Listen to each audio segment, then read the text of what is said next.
Joe Rogan says Ilia Topuria is on another level. With UFC 317 quickly approaching, fans and analysts alike are weighing in on one of the most anticipated matchups of the year. Among them is longtime UFC commentator Joe Rogan, who recently shared his thoughts on Ilia Topuria, and he didn't hold back. Before we continue, make sure to leave a like on this video to support the channel. Let's aim for 10 likes. Speaking on his podcast, Rogan praised the undefeated featherweight champion, calling him a generational talent who's operating on a completely different level than the rest of the division. Rogan went on to say that Topuria represents the next evolution in MMA and that his rise is part of what makes this moment so exciting for the sport. Ilia Topuria, who's fighting Charles Oliveira at the end of the month, like, that guy is insane. That guy's knocked out two of the greatest featherweights of all time, Volkanovski and Max Holloway. Nobody could knock those guys out in featherweight before, and he did it.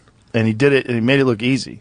You know, he made it look like they're like he's just on another level from everybody. You know, and then now he's moving up to 155 pounds. He's like decided he cleared out that division. He's moving up.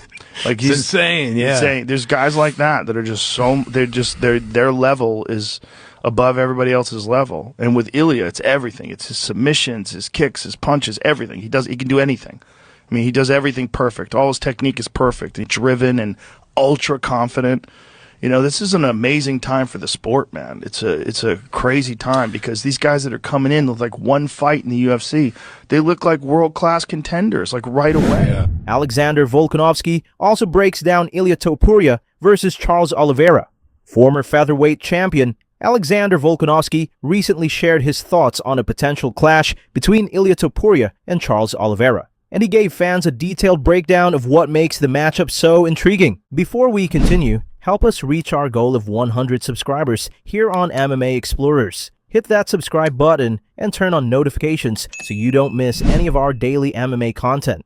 Speaking on the Overdogs podcast, Volkanovski called it a wild matchup stylistically, pointing out the sharp contrast in both fighters' strengths. Maybe people are writing off Charles Oliveira. How do you think fight between them go? With Ilia and Charles, Ilia has a chance to knock anyone out. You know, he's got solid hands and very, very dangerous, and he's very focused. So even when things aren't going his way, he's still, you know, he's got like this tunnel vision of, I'm going to find this shot. You know, but again, I don't think Charles Oliveira is going to be on the back foot at all. You know, that's something that'll be different for Ilia. I don't think he's ever had someone be like, nah, jam forward as well, if that makes sense. So we'll see how Ilia goes if he's on the back foot. I think I've seen him a couple of times where he had to go on the back foot a little bit, have the same shots, you know, have his same strikes, or, you know, his game plan to find the shots just changes a little bit, and I think it throws him off a little. The tension between Israel Adesanya and Joaquin Buckley has reached a boiling point. It all started when Adesanya took a jab at Buckley following his loss to Kamaru Usman, mocking the middleweight contender and questioning his skill level. During a recent appearance, Adesanya didn't hold back, saying, "I don't like that guy. Never have. Buckley talks too much for someone who hasn't done anything." That comment didn't sit well with Buckley, who quickly fired back, unloading on the former middleweight champ in a fiery response. Nigga Izzy, he's trying to be funny. He's trying to use his platform to talk shit on me, but that really just shows me the potential of my name and how big I'm becoming, right? Because if I was really small for real, he wouldn't say nothing to me. I hate that nigga, sweet motherfucker, because I don't know why you on my dick anyway, because you done your thing, you been in your spot, I'm working towards mine. But you're the type of fighter, like I said before, that you ain't no real fighter. Little, you know, you want to be a little pretty boy, you know what I'm saying? I will give you a sample, but I don't like boy pussy. What you hating on me for? You did what you did, but look at another brother trying to make it up, and you want to clown him. Oh, but I forgot, nigga, you Chinese. You ain't another brother. The real African that runs that spot is DDP. Because like I said, we can really get busy if you want to. And guess what? It ain't got to be competition with the UFC setting this up. We can get busy if you want to.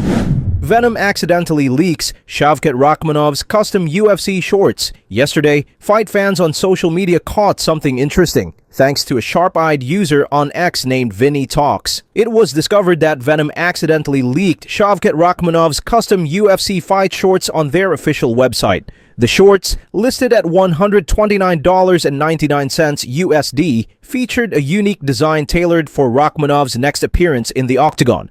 However, once the leak gained attention, Venom quickly removed the item from their store, suggesting the release may have been premature. As of now, there's no official word on who Shavkat will face next, but this accidental merch drop may be a sign that a fight announcement is just around the corner. For more daily MMA updates and breaking news, make sure to subscribe to MMA Explorers and hit the bell icon so you never miss a news.